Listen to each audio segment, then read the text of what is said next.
Sebanyak 70 orang calon jemaah haji atau CJH asal Kabupaten Aceh Timur menjalani tahap pemeriksaan kesehatan kedua yang dilakukan oleh Dinkes Aceh Timur. Para calon jemaah haji didata terlebih dahulu, kemudian dipanggil satu persatu untuk dicek darah, cek gula darah, cek konseling hingga tes kejiwaan.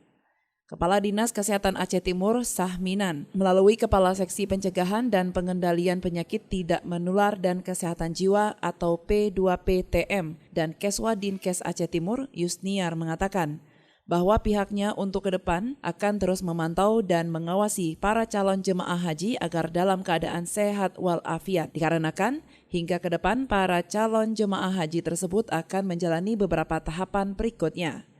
Namun informasi sejauh ini hasil pemeriksaan dari 70 orang calon jemaah haji, hanya beberapa calon jemaah haji yang terkonfirmasi sudah menggunakan tongkat. Meskipun demikian, hal itu akan tetap dicek dengan detail terhadap para calon jemaah haji.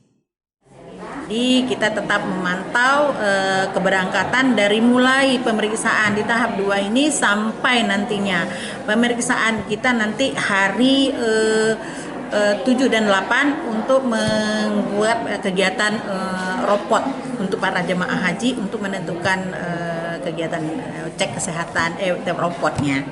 Terus juga ada kegiatan tahapan setelah semua selesai kita masukkan ke dalam kategori sistem Siskohat-Kes. Setelah Siskohat-Kes juga ada lagi pemeriksaan, setelah ini juga nanti pemeriksaan nanti setelah keberangkatan juga ada tahapan-tahapan yang selanjutnya. Begitu juga dengan kita informasikan jemaah juga harus dapat mendapatkan vaksinasi COVID yang nantinya kita yang lalu sudah mendapatkan booster ketiga. Kemudian ia menghimbau kepada para calon jemaah haji untuk menjaga kesehatannya guna memudahkan dalam kelancaran para calon jemaah haji ketika sampai atau belum ke Baitullah. Dari Aceh Timur, Romi Syaputra melaporkan untuk Puja TV Aceh.